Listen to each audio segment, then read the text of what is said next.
Okay. All right. So, yes, so it looks like we're live now. Yeah, we had to move this live stream to Instagram because Facebook wasn't cooperating. So, we will try to get, I'm just going to turn my camera around just this one time. We're going to try to get, so, try to get them on here.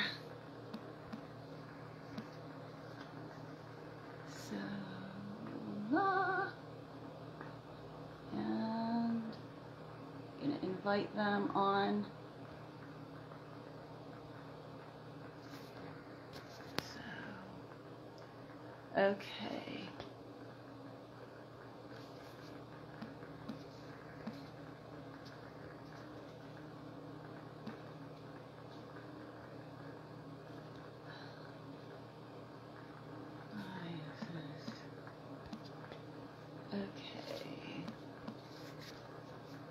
Excuse my having to see my thumb here for a moment. So, all right. So invite. Okay. So, all right. Cool. So I sent a request to yes. I accept. So view and go. Okay. So, all right. So we are waiting for them. Hey guys! Hi! Okay. Turn our cameras around here. All right. I know, we gotta get this all straightened out. Oh, you guys look great! Oh my goodness, I love it. Well, oh, so great to see you guys. I'm glad we were able to get this on Instagram. So, because Facebook wasn't we were gonna do it on Facebook Live, but Facebook wasn't cooperating. So sorry about that. But yeah, but so great to see you guys. Yeah, hi. Nice to see you too. Hi, how are you doing? Wonderful. We wanted to start by congratulating you on the on your launch of your new EP, of your new album. Thank you so much. Yeah. So yeah, we're got a little bit delayed just due to some technical stuff, but yeah, in the next couple of weeks it's going to be out, and then I'm going to continue with working on my Tudor England inspired album, which I'm really excited about. So if you're a Tudor fan, you'll love that one. So wow. Yeah, but you know, so do you guys want to be called by your real names or your Phannie and Phinn names? I mean, Phannie and Phinn's fine. Phannie and Phinn is perfect. Phannie and Phinn is fine. All right, let's do that then. And you know, it's the tavern. We can have a drink. Huzzah, right. Cheers if you have a drink, you know. Cheers. If not, hey, we can still have fun. Oh, you have your tea. I love it. So, all right. So where are you guys coming to us from? Well, we're here at our home in Gettysburg, Pennsylvania. Okay.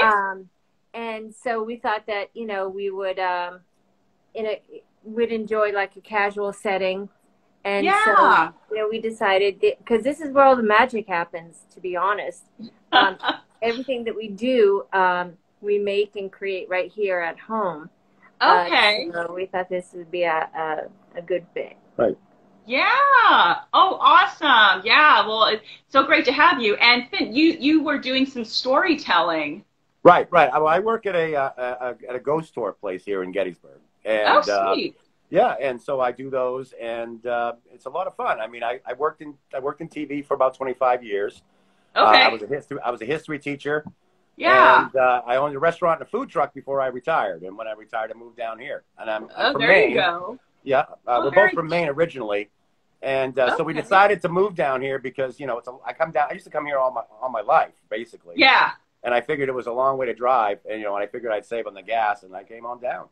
Mm-hmm. Oh, okay. Oh, very cool. And yeah, so a lot of the people, like the guests that I'm having on here, they're people that like I met either through like say my historical endeavors, living history, or you know, musicians in the music world and everything. And I met you guys just very, very randomly, almost in Gettysburg. When I was in Gettysburg, like this past September, that's when I met you guys, and I was just immediately like your booth. It was just so charming and just so, and I love homemade jelly. So that's basically what drew me to it. Like pretty much immediately. And then you had some other cool little stuff like, you know, like you had like teacups, and I love teacups. So I'm like a sucker for teacups. So yeah, but just kind of like, how about giving me a little bit of a background, on, you know, basically on how you guys came to have the business that you do, and plus pairing it with, and don't mind my heater, I'm sorry. So, hey guys joining us, thanks for coming. Thanks. Welcome to the tavern. But yeah, but like, how did you guys, like come to, you know, making your jellies, and, you know, also pairing it with historical clothing? And, you know, I don't know if you guys do any living history or reenacting, but yeah, but like just a little bit, like just, you know, maybe give us a little bit of a background on what it is that you guys, you know, how you guys came to do like all the very cool, unique things that you do, you know, and put it all together. So. Absolutely. Well, my cat just knocked everything off here. Just a second. Oh no. Yeah. So we have a cat named Yeah. Luna. And it's such a funny story because when we first got Luna, she was actually a rescue. She was like 3 or 4 weeks old. She was a barn cat. And, but she was beautiful, and she needed us. So she came home with us, and we bottle fed her. And so anyway, so at that time, my daughter said that it was a she. And I was so excited. I was like, you know, a little girl cat. Oh, it's so great. Yeah, and so she got a little older, and it was time to, you know, do the right thing, you know, her shots and, you know, whatever. And and we looked down, and it's a boy. Boy, yeah. So I say call Luna a little girl, but it's really a little boy. So anyway, we got started doing this. I mean, I've been reenacting and doing living history stuff since I was 14. Oh, okay. I started back during the bicentennial, which unfortunately kind of dates me a little bit. I mean, I started during doing Revolutionary War stuff. Right. And, you know, went to all the 200th anniversary ones of all that back then. So I've been doing this stuff for a long time. And so what happened is that after I worked in TV like that, and I was a history teacher. I also owned a restaurant and a food truck. Right. And when I did the food truck, basically, the whole idea was to have kind of gourmet burgers. Okay. And so what happened was we were trying to come up with an idea to do some sort of a Hawaiian burger. And I was trying to figure. I didn't want to put a hunk of pineapple on it. And then Phannie said, "Well, you know, I make a pina colada jelly." And I was like, "What?" And then we did that, and then that's what kind of started it. We ended up using it on the burgers. So with the restaurant, with the food truck and stuff, we ended up using a lot of her jellies, you know, as toppings, and then people wanted to buy it. And then they said, you know, I like this stuff. This is great. Put more. And then we just started making up different flavors, and then we just started selling it. And then up in Maine and New Hampshire, we were in 35 stores up there. And, and then after we decided to retire and come down here, we figured this would be a really good fit because, you know, the whole theme of the food truck was kind of a steampunk kind of a thing. Oh, I love steampunk. Yeah. And so that's what we basically, I used to dress up like this and stuff, and she would dress up, you know, when we were on the food truck. And so basically when we came down here, we just figured this would be a good fit down here. Plus I love the area, and I was like, she loved it when she did. And then we just thought it would be an awesome fit down in this area. So we decided to bring it all down here. Now I'm not doing the hamburgers anymore, but the jellies, they stuck and people love them. Yeah. And, you know, and it goes back to the jam part of it anyway. It goes back to when I was a little girl.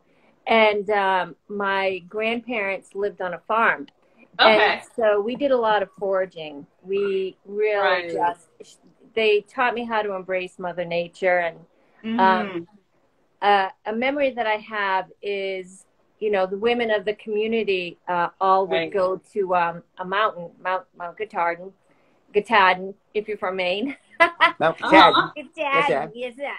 And we both have a wicked Maine accent. Sometimes. And it's not going away. No. Anyway, so all the women would pick blueberries, beautiful blueberries from blueberry trees, not even bushes. And my Nana would be there with her shotgun in case bears came. And she never had to shoot it, but, you know, she had. Right. Aw.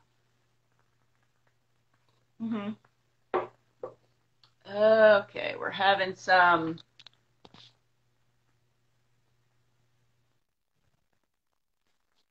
All right. Kind of lost them. Let's see. Guess there was a connection error with them. All right. So I'll have to get them to join again. All right. Oh, man. All right, you guys are back again. All right, yeah, it must have been a connection error, I swear. Like the fairies or the trolls or whatever, they're out tonight, so. Yeah, but what were you saying? I heard up to, like your, you know, grandmother having to like go out with like a shotgun, you know, so that the bears wouldn't, you know, and then it kind of started to cut out. So, all right, so like what were you saying? Well, then we would go home back to my Nana's kitchen, and we would make, you know, jam. And that's how I learned how to make jam was, you know, literally at her knee. And so it's something that I just took with me for my whole life. And, you know, of course, and I had kids and, you know, had a career in technology. And then, but the whole time, you know, even my childhood, I had this wonderful neighbor, the Sawtells. Hope it's okay if I say their name, but it's true. Yeah. They had a barn, and their parents had beautiful treasure chests full of costumes. And so we would spend summer days, you know, making these plays. And then at the end of the day, we would do a play for all the neighborhood kids and whoever wanted to come. So I started dressing up back then, but and I've always been, you know, interested in medieval and the SCA, and the history of it all. And so once, you know, I retired, I was like, you know, I'm just going to do this. I'm going to learn everything that there is to learn about it. And then we came to Gettysburg on vacation about 3 or 4 years ago. And I just fell in love. This is the most beautiful little town. You know, it's charming. And it's haunted, so I get to hang out with the ghosts. Literally. I love Gettysburg. Yeah, it's one of my favorite places to visit and everything. And it's not too far from where I live. So if I just want to do a day trip, you know, I can. You know, it's like if you want to go with a friend, stay for the weekend, you know, you can. Hi, Lindsay. Thanks for joining. So, you know, and so speaking of haunted towns, when I was, you know, just kind of getting ready for this live stream, I was actually listening to a couple of, you know, I guess, you know, well, kind of listening to a couple of YouTube videos where people were talking about some of their real life ghostly experiences and everything, just because it's like, hey, they're hailing from Gettysburg, you know, got to kind of get into the mood there and everything. So have you guys had any experiences in your time, like living there? Well, we'll start with Phinn, because he's had way more than I, but mine was very, was exciting, but anyway, because it's the first ghost I've ever really seen. But Phinn, go ahead. Well, I mean, I do ghost tours, and so I mean, when I was actually back in Maine, I actually did some work for. There was a TV show that used to be on called World's Scariest Places, and it had. Remember the little short lady that was on the Poltergeist? Oh the Poltergeist. Yeah, she narrated it, and oh boy, it isn't working. Oh no. Yeah. I know. I put him in the other room and it just scratches. So here we go. Oh, that'll work. The cat he wants to be part of the live stream. You know, come on. All right, this will work. So anyway, I did since I did video production, I actually was on that one of the ones for the show, and that was and you could actually look it up and watch it. They have it online. Ooh, okay, I'll have to look that up. Yeah, if you go to scaryforkids.com/Seguin, Seguin. It's a lighthouse in Maine. And I'm on the episode, and we're up there doing it. And it was about a ghost story that happened in a lighthouse there called Seguin Lighthouse. And of course, they they make it sound like it was like this one girl that went out there to spend the night, and she's all alone. Well, of course, we got a whole TV crew with them, but basically, we had some really kind of neat stuff happen there. And when they're doing the editing, there's actually a little quick flash frame when they talk about the lighthouse keeper, and that's me actually on the thing. So you can see me for like a split second, but I'm actually on the episode. As far as stuff that happens up here, I guess I'll tell you the creepiest thing that ever happened to me on a tour. This was at they have the orphanage up here, which is the National Homestead Orphanage, and it's a really cool place. And what happened is the main thing. There was a lady named Rosa Carmichael who was like Cruella de Vil on steroids.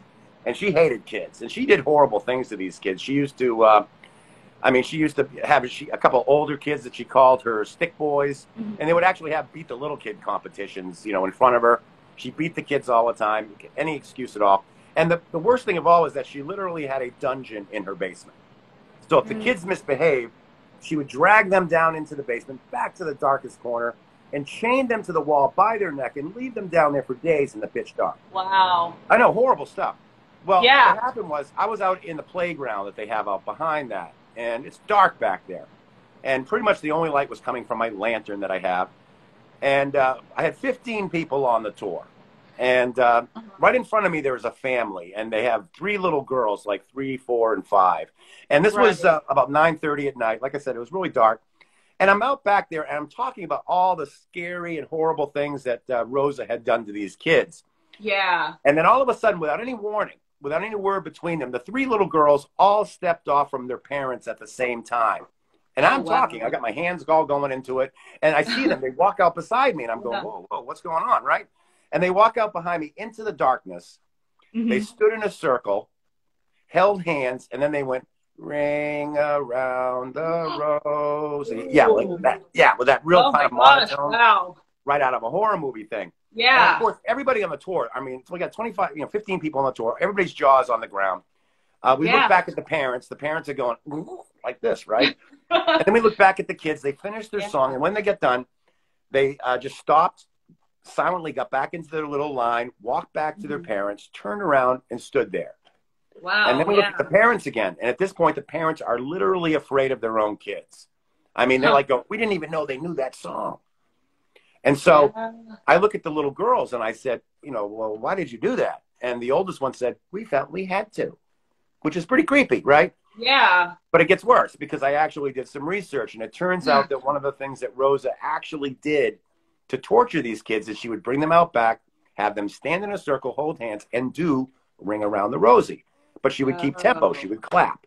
And the faster she clapped, the faster they would have to go in the circle, the faster they would have to sing. And if any of them got whipped out of the circle, they would end up being, beaten. So it's pretty wild that something apparently she really did, these kids did before we knew any of that stuff. So I got to say, that was probably the creepiest thing that ever happened to me.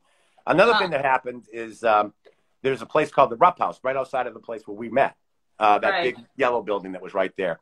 Yeah. And I was doing a tour, and, and there's stuff that happened in there. The guy who owned the house after the battle, there was like 35 Confederates that were laying dead in the yard right behind there. And they buried right there in the yard. And so they of course, they've dug them up since then, but we get a lot of activity in that yard. And and then we also got orbs and stuff up by the attic windows up in the attic. So one time I was pointing people up there, and this just happened last week again. In fact, I was telling the story, and it couldn't have been any better timed. It was like I had a button in my pocket. But I'm like going, and in one of the windows, this blue light will come on. And as soon as I said that, this blue light came on right on the tour. Ooh, and the light got brighter and brighter and brighter, fills up the entire room. Yeah. And then it starts moving. It goes back and forth. It would get brighter and dimmer, but you could tell it was moving because you could see the beams up in the attic. And then shadows would get longer and shorter as it was going back and forth. So it was moving. And then after a few minutes, it just went out. So, those are probably 2 of the wildest things we've had happen, while I've been doing the tours. And we get people getting kind of cool pictures and stuff every now and then, but, that was probably it. Now, Phannie, you saw. So, we lived on the edge of the battlefield here in Gettysburg in a condo. Okay. And on the edge at dusk, the deer would come out, and it was really lovely. Every night we got to go out and visit with the deer. And so one night when I was out with my dog Tucker, and we would just, you know, both sit by the woods and just enjoy the scenery. And the sun was going down, and then all of a sudden I saw this this shadow. And I was like, oh, and I, you know, it caught the corner of my eye, and I was just like, oh my goodness, what's that? And so I looked again, and it was this apparition, actually, of a Confederate soldier. And I was kind of freaking out, and I thought Tucker would really freak out, but he was cool about it. He just sat, you know, he just sat right in front of me and did his little, you know, job that, you know, to protect me. And the apparition kind of like went through the trees, and then it was going around the trees like this, and then swaying through the trees, and then all of a sudden he started to go through the trees, and I thought I was going crazy. But so when Phineas got home from storytelling that night, I told him about it, and he was like, well, tell me what he looked like.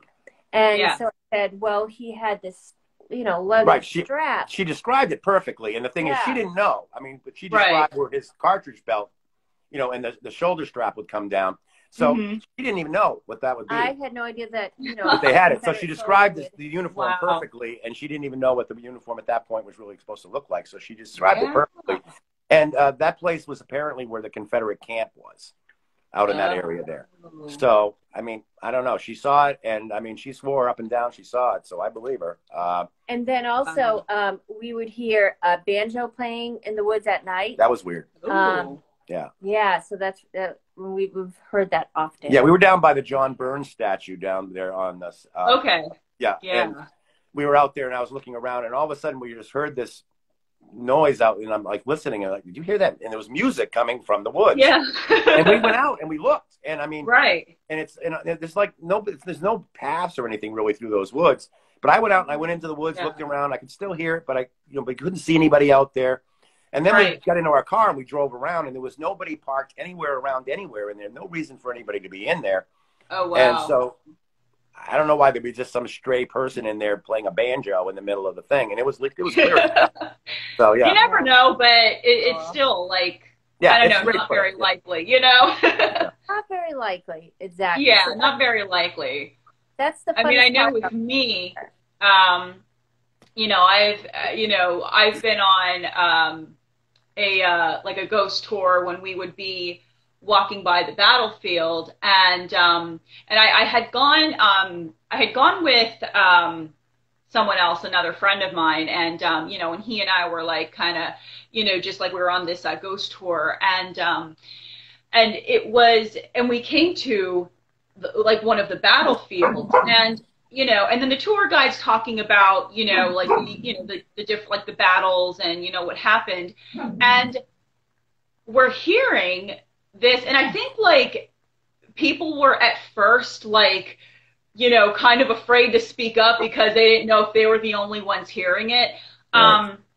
But you could hear it almost sounded like cannons being fired across this empty battlefield. Yeah, you hear that all the time. Yeah, and at first, and somebody in the group finally spoke up, like, does anybody else hear that? And you know, and like there was no place really for any like speakers or anything to be like firing it off, and there was no reenactments or anything going on that night or anything like that. So, but it sounded like there were like you know, cannons and, you know, and even some shouts, you know, going on across the battlefield, and it was really we're like the whole group, we're just all there like, yeah, I hear that, you know, it sounds like, and even the tour guide was saying, yeah, that's actually, it's not really an uncommon thing in Gettysburg to be walking by a battlefield and you hear like cannons and firearms and, you know, things being, you know, like as if like the battle is like taking place right there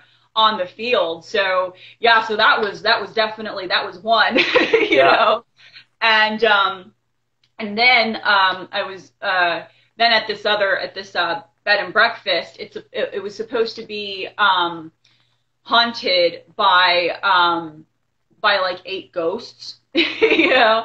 And it was the night that I was, it was the night before, I was just packing, you know, I was just kind of, it was the night before that, like, we were going to leave, and I was like packing, you know, just packing my stuff to go. I was the only one in there, and out of the corner of my eye, you know, I see this person, because there was like a doorway, kind of like a doorway that went into, like, you know, like the bathroom and everything, like the restroom. And, you know, and I see this, you know, this person, you know, like a figure out of the corner of my eye. And they say a lot of apparitions, like, do appear out of the corner, you know, like they appear to you, like you can see them in your peripheral vision. Right.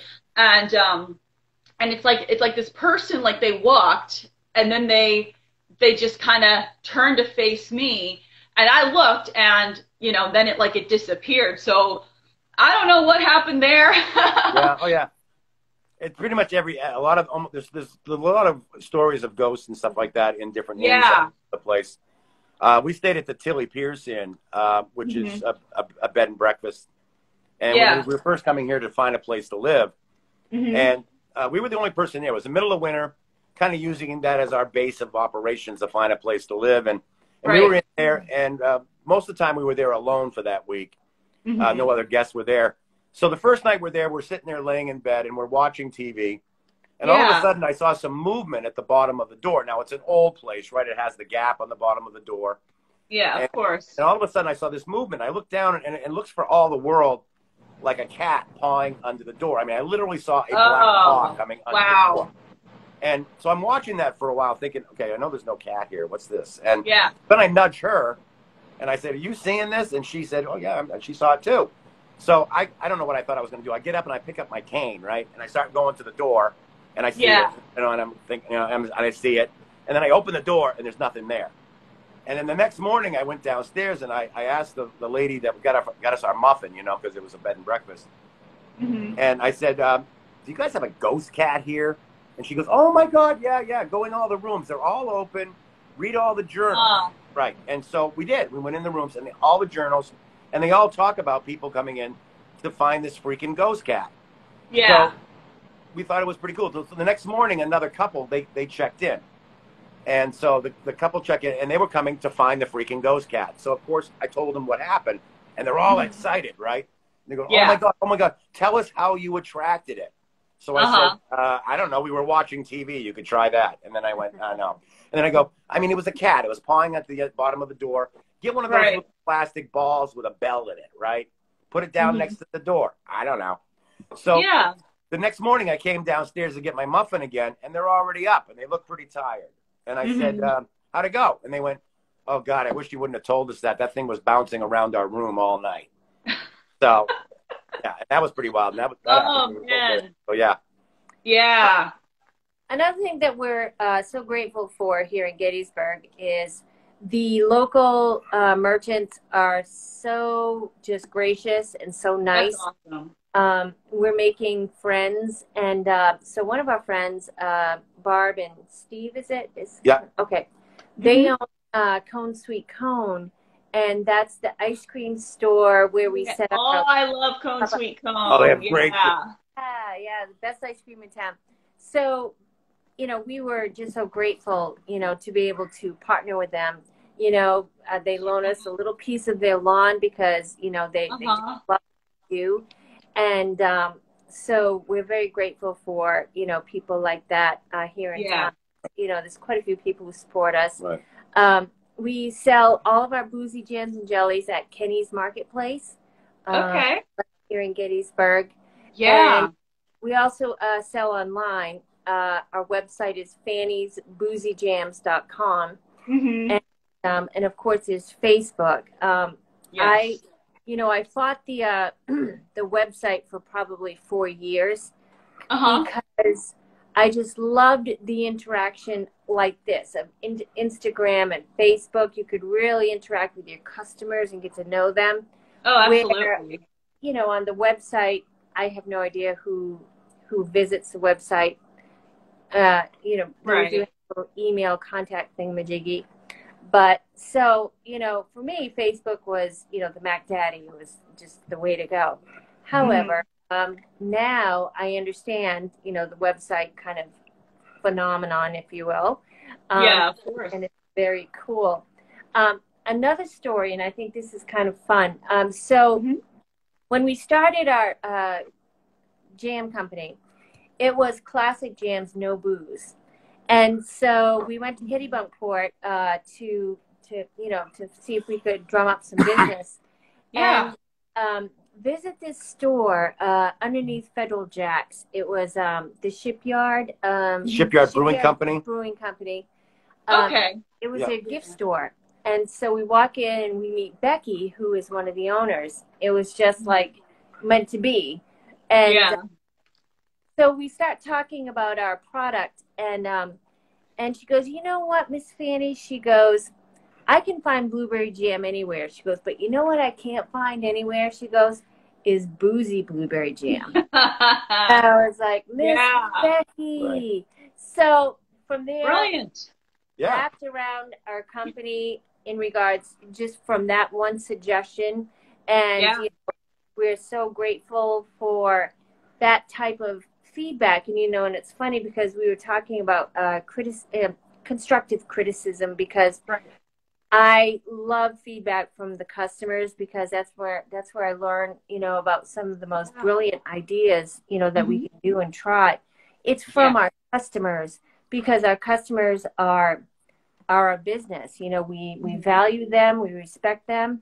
And so, you know, it's just funny that kind of thing happened, you know, and so I'll never forget Miss Becky. Yeah, but with her, I mean, basically what happened is that the only boozy jam we made back then was our pina colada, you know, the burger.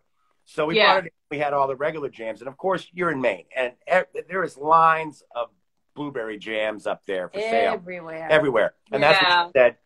You know, we had the blueberry jam. She goes, well, I'm sure it's good, but you know, I've got a million different types of, you know, blueberry jam, but I don't have the boozy one. And she goes, if you could just make all of this stuff boozy, I would sell it all. And so we said, well, heck, let's do that. And that's kind of how it all started. Of course, the alcohol, I mean, it gets cooked off, unfortunately, you know, unfortunately. Of course, but that's part of the process. But I don't know, for some reason, the alcohol just, I don't know, it just kicks the flavor of the fruit and any of the stuff inside of it really high. And it just really makes the flavor that much more of a pop. And and we experiment. I mean, I think you got the red wine one or something that we had. I love the red wine. That was the first thing I bought from you guys. And then the red wine. We also paired up with some local breweries here. We first started with Shipyard, and we actually did their pumpkin. They have a pumpkin, and we did their pumpkin beer. And I used to use that on my burgers too. And people used to. I sold so many of those things. People loved it. But we brought it here, and nobody had ever had beer jellies down here before. It was a lot of fun. Yeah, and so we hooked up with Tattered Flag Brewery, and they're all over it, and they love it. I just found out tonight they sold 4 jars today, so that worked out well. And I just talked to them today, and then so anyway, you know, but we actually sell their beer in a jelly form. And it's really good on a burger or something like that. And that's what I think a lot of people don't understand. A lot of this stuff really works well in a lot of different recipes. And I know that you've used some of it in some of your stuff. The pina colada one's really good. I'll have to try that. Yeah, we mix it. You can mix that up with our pepper one, and then you kind of do a toss with like some chicken, and then you just put that on the grill, and it's like makes like a real wonderful type thing there. I'll have to give it a try. Yeah, we have a bacon jam, and I used to use that on burgers with, and we also put that like on a meatloaf. You just mix it with your glaze and put that on the top of the meatloaf, and it just cooks the bacon right in. Wow. And, but I mean, the wine jellies in general, they really work a lot well with fish and stuff. Well, speaking of that, so this is the flavor of the month. I'm not sure if you can see that. It's it's my homemade sangria wine jelly. Okay. So I actually make sangria, and I take a red wine and I use all sorts of fruit in it. Yeah. And then I make it into a jelly. This is fantastic on a meat and cheese platter. Oh, okay. Like with brie cheese and maybe a Gruyere, and then some local rustic crackers, and then pseudo ham, and maybe some grapes, and it looks beautiful, but it also tastes really good too. Right. Yeah, yeah. You guys have become a huge part of my meal prep. Good. Because because I have like a second page to this as well. It's my it's like Vintage Fantasy Beauty. It has like, a lot of like my fitness stuff and, just a little bit more with costuming and like just some kind of cosplay and makeup and everything. And I also share some of my meal preps on there too. I do a little bit on this page, but I do it like even more so on that page. That's like all my other interest page basically. And, and I share a lot of like my meal prep, over there too. And yeah, you guys, your jams have been on there. They've been on this page as well, but yeah, but they've been on that one a lot. And then of course you saw like the article I did on my, webzine and everything, about the jams. And, and the thing is, it's like, I would say, cause I have tried like, like alcohol or wine infused jams before, but I would say you guys are like, hands down, like among the best, if not the best that I've tried. Like, absolutely. I mean, cause it's just, I mean, and it's because I've used like I've bought the red wine jelly, I think, twice now. And I also recently bought the peach, the Jack Sickle or something. Like, yeah, the Dan Sickle, jam. Yeah, that is like awesome. Like in the morning when I'm having like my coffee and just like a piece of like sprouted grain toast and everything, just to kind of get me going in the morning before I have like my protein smoothie a little bit later. But that's, I mean, like I said, you guys have become a huge part of like my meal prep and everything. So good. Yeah. Well, I mean, I don't know. Maybe I should come out there. We should do like a cooking show episode or something like that. So. Yeah, that would be awesome, I think. Well, I noticed because you said the Dan Sickles Peach Orchard one, and that's part of what we do here when we don't do a lot of the branding and stuff for the locals things. I mean, everything for the most part, our jams and jellies have a Gettysburg connection to it. Okay, So of course, part of the battlefield, Dan Sickles was out fighting in the Peach Orchard. Well, it's a peach jam, so we actually named the Dan Sickles Peach Orchard. This one here is our 15th Alabama. It's a blueberry pepper jam. Okay. And those are the guys that actually fought against the 20th Maine. So blueberry and then the pepper because they felt the heat from the 20th Maine from so that's what we put together. And they all have kind of a thing with that, and it makes it kind of fun. And I think that people, because it's all Gettysburg made. People come here, and quite frankly, you come here and a lot of the stuff you buy. I mean, it may say Gettysburg on it, but it's made in China, and it's made someplace else, and it's not local. And I think people, they come to the town because they love the town. And they want to see, stuff, they want to buy stuff from the town. And so this stuff says, made in Gettysburg right on it. And so it's a great gift. You just say, hey, this is the local jam made in Gettysburg. Yeah. So it works out well that way. And it's funny because... we also do a private label for some people if they need it. We do that for like Old Bedford Village. We did a Whiskey Rebellion hot pepper jam. Oh, Whiskey Rebellion. That's a good. Yeah, and the whiskey. Good era. Our pepper jam, which is really good, but it's got Fireball whiskey in it, so we figured that would work for the. And they sell a lot of hot dogs apparently out there, so they put that on. So that works out well for there. So. I think it really lends itself, with the community.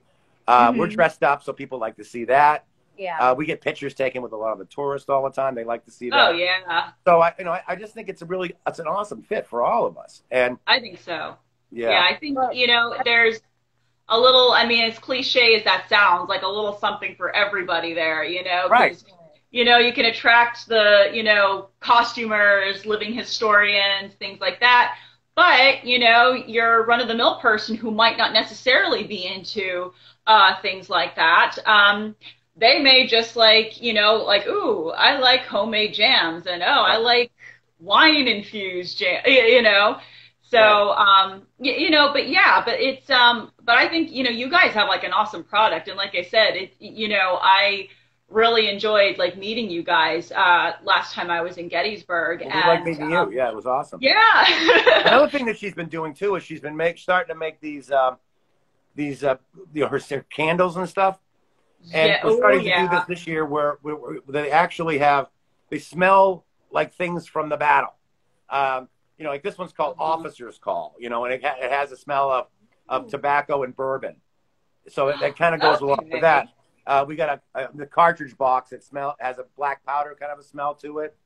We have a Havana cigar, kind of the smell, and the camp coffee, those kind of things. So I think that's something we're going to start to do this year. I need the camp coffee one. Yeah. Oh yeah. Yeah, it smells like chocolate toffee, according to my daughter. But it has that rich, heavy coffee. It's kind of like the stuff they used to cook the coffee in the pot right there, and it smells so good in the morning. There's nothing better. Ooh, yeah, we have one that kind of it kind of smells like a reenactment, like a Civil War camp. And you'll get these different scents that will just because it's all those smells are all kind of mixed in. So all of a sudden you'll suddenly smell a little bit of a cigar, then you'll suddenly smell, the smell of coffee, and then you'll get the smell of the gunpowder, which weirdly enough smells pretty good when you have it with this. And then we have a leather one that, we have a leather's kind of a smell when the smells really She also is starting to do this one now. This is her leather and lace one, which is really cool. Oh, wait a minute. And this one has it's got a girly one here, and got a phone one off here. But anyway, she's got the lace on it, and we wrap leather around this as well. And then this is an old vintage picture of a girl with a whip, which is kind of cool. And this one has the smell. Yeah, I love it. Found it. And it has the smell of leather, from the whip, and then it has kind of the cinnamon vanilla mint. Yeah. So you get the leather and the lace kind of mixed in there, and it smells amazing. And I think it's kind of cool. Whoop, there it goes. And so you own it. You own it. Sorry. And so basically, that's what we do. And she puts a little bauble on it, comes with it, and it's kind of nice. So and then this one has a cameo locket. Little cameo locket on it. So you can find magical love secrets in it. Yeah. So we figured that'd be nice for Valentine's. Yeah. Yeah. Usually she makes her teacup candles. Yes. And then those are actually, we go to different antique stores around the area here. So these are all local pieces. And we try to get the ones that are more like, the bone china, the old ones. We don't try to get like the ones. And we actually, a lot of the scented, they're all organic scents. They're all perfect. Yeah, and it's a soy candle, so this, so it doesn't give you the, it's not that plant-based. So it's a very healthy thing. You get all the real nice scents and stuff. And we get to repurpose these old teacups that actually been in people's houses and stuff, and they're all local too, so that works out well. Yeah, and like, oh, sorry, go ahead. No, go ahead.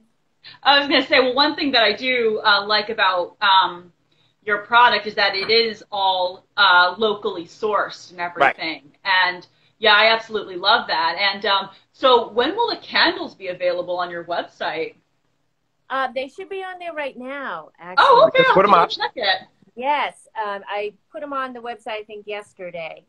Sweet. So I will have to add it to my, you can't see it now, but I have my little tavern table set up here. One of the candles that I do have is actually from, speaking of haunted places, the historic Farnsworth house candle. Ooh, there you go. It's their nutty caramel crisp one. Yeah. So I have that going. I figured, you guys are coming from Gettysburg. I will have that going.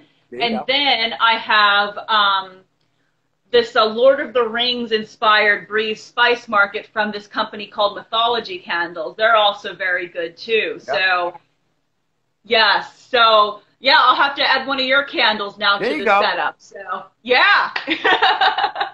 Tiffany. I might get the Camp Coffee one first, but I don't know. I'll check out all the ones and see what you guys have. So, yeah.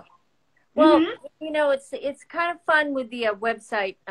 It's really easy, and I need it easy to add products and delete to the website. So I really try to keep up We do have an Etsy store, but it only has a few items there. I think the website is probably our best representation. And she's really, and actually you can always contact her on her Facebook page. She's always extremely, very quickly to respond if, somebody actually asks a question or something. And, and she also will do special things. We've done things where, somebody, they couldn't have any kind of jam with any sugar in it, or like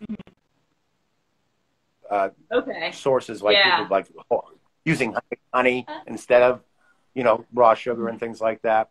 So we can do things all that way as well. So we're actually very open-minded, to help people as much as possible and give them what they want. Speaking of being open-minded, so one project that we're working on, we're very excited about, is CBD infused jams, CBD infused jams and jellies. Ooh, CBD infused. So we'll start with our so we're going to start with our pepper jam, and we're going to infuse CBD, and hoping that it'll be the best hot dog we've ever had. Oh, I love it. Yeah, I love that you guys are, just experimenting with all that and, not playing it safe. Right. No. Well, that's always been a thing. I'm a risk taker. She always is. Yeah, we've always done that. And, it's bitten us in the butt before. But, but in general, I think it's really, with the jams and stuff like that, I think it was a big thing. We hope that the camp smells and stuff that we're going to be putting out for the candles is going to go well. I think that would be good for the guys, The guys are going to, the girls are looking at the teacup candles and stuff.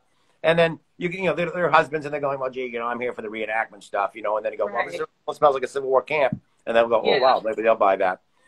Or just the camp coffee, which is amazing in general. So, so it all kind of works. And you get the people that come here, and we're trying to cater to them and give them something a little bit different instead of just leaving here with a T-shirt, and there's just so much more to this place than just getting a T-shirt. Yes. Of course. And part of our brand is Think, Shop Local and Community, which is something that we're passionate about, which is to support local farms, to support local. Like you said, most of our ingredients are locally sourced as much as possible. Right. I mean, we get there's for our peppers, because we have one of our pepper jams is called the Widowmaker, which is like really hot pepper jams, and it's a really hot pepper jam, and that has Carolina Reaper, ghost peppers, and a lot of stuff that some people love. Some people, they'll they'll be like screaming for an hour after they taste it. I mean, it's a real hot jam, but it's awesome. But there's a place in what is it? Waynesboro, and the guy actually is growing, because he doesn't have a lot of call for the Carolina Reaper, but he grows some because we buy it from him to use in those jams. And so, and he starts in February. He's going to be starting up, I guess, to start growing them in his greenhouse now, because I guess they take a long time to grow. And then we'll have them for the late summer and then in the fall, with that really hot pepper jams. So, like somebody said, we use local farms, and that's what we want to do. And they're very reactive to our needs as well, which is really awesome. And so what we do is we work with local vendors. We technically don't have, a storefront. We do our little pop-up boutique Saturday and Sundays. But our main focal point is our vendors. And so what we do is we provide these, amazing products for local stores to offer to their guests and visitors, which drives foot traffic into their store. And so that's part of the Think, Shop Local community movement that we were a part of in New Hampshire, and we were happy to bring it to Gettysburg as well. Of course, when we got here, the Think, Shop Local was kind of rolling, if you will. Most people didn't even know about it. Right. Though. Yeah. But I think it's getting better. It is getting better now. We've been here for about 2 years, and I think that people are starting to understand the concept of Think and Shop Local, which is so important. Small businesses are the heartbeat of America. And so what we want to do is provide something that's of, the ultimate quality, all natural, organic, for them to offer to their customers.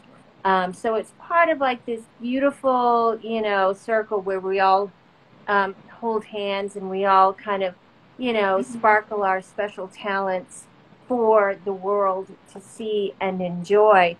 And so, you know, we're passionate about that's our brand right there. Boom. And when we first got down here, we didn't realize this is one of the biggest fruit producing areas in the country. Yeah. I mean, you go around. You go around like the Biglerville and the areas around there. It's all orchards. It's all fruit places and beautiful and berries and all that kind of stuff that. You know, quite frankly, we had a harder time up in New England getting, you know. I mean, we got blueberries, no problem at all. But, you know, that's where they're all from. But in general, all the other stuff, like, you know, peaches, they grow peaches here big time. Well, you know, we can't, peaches aren't really big up in New England, but it's really big down here. And so we were able to get all these things from local places. We get a lot of our stuff just from Biglerville, so which is really good. Yeah. And what's kind of cool about the peaches and the apples is we belong to a co-op in Biglerville. Okay. And so that's where we get our peaches, and they're organic and certified. Yeah. Beautiful. I mean, the taste is glorious. And I can get those year round. I can get those, you know, where in New England we can only get peaches for a very short time. If at all. If at all. Yeah. So that's really an exciting benefit of living here in Pennsylvania is the agriculture is amazing. Yeah. And so, you know, we really enjoy that. Very cool. So all right. Well, we're coming up onto the hour and everything. Well, good. I let us go a little bit past 10 just because of all like the, I guess, technical issues we had in the beginning. Oh, that was so if you want to plug again where people could find you, and maybe what has been your most popular product as of late, like maybe a suggestion. Absolutely, I would invite everyone to check out our website, and that is Phannie's PHANNIES boozyjams.com. Also, our Facebook page is really quite lovely as well. I actually have two Facebook pages. I have Phannie's Boozy Jams and Jellies, and then I have Phannie's Battlefield Jams and Jellies. That's our local Gettysburg stuff. Phannie's Battlefield Teacup Delights, I think, is our second Facebook page. Because she likes long names. Yeah, right. Confuse myself. Nothing wrong with that. We are on Instagram, and our tagline, or whatever you call it, is at Phannie's Boozy Jams. Cool. If that's whatever it's called, ID. And let's see. So that's the best way to get a hold of us. Another thing that we do as well, we'll be starting up in March, is Boozy Fudge. Oh, yeah, she makes a Boozy Fudge, which is good. Yeah, so we're going to have all right. Boozy Fudge for everyone to enjoy. And, you know, Tiffany, I think when we met you, it was destiny. I think that we just have so much in common. It was like the universe saying, you guys have got to meet, man. You guys got to meet. And you're just absolutely it happens that way a lot. Oh, my God, you're so talented, and I'm just so thrilled to know. Yeah, and like I said, this spring, if you come down to Gettysburg, we're going to start up doing the pop-up boutiques. Next to the Rupp House, and between that and Cone Sweet Cone. So come on down and say hello. We'd love to talk to you. I'd love to. You have to. Definitely send me a reminder about that. I'd love to come down and maybe bring the live stream down there. So Oh, that'd be awesome. We'd love that very much. All right, cool. Well, thank you so much, guys, and I'm glad we got something working here, even if it's through the original Facebook. I don't know. I'll have to check on that. So, but all right. So, hope you guys have a lovely evening. Thank you to everybody that stopped by, and the replay for those that like maybe just stopped in, or because sometimes I'll do this with some of my live streams that I listen to. Like I'll listen for a little bit, and then it's like I'll just go back and listen to the whole thing, like with the replay. So so the replay will be available momentarily once this live stream is over. And I'm down to actually the last drop. I was drinking Lady Grey tea in my Jamestown inspired mug that I bought at Fort Frederick. Not No, it wasn't last year because nothing was going on last year. I think it was the year before. So, yeah, but one of the very talented sutlers. And yes, so the cup's empty, but that doesn't mean I can't, raise a toast to everybody. Right. Cheers, huzzah. Yeah. All right, guys. Well, thank you so much for being on, and I look forward to seeing you on my next trip to Gettysburg. And awesome. I'll be purchasing one of your candles soon, too. All right. All right, guys. Thank you. Bye. Have a good night. Bye-bye. Bye. Good night. Good night.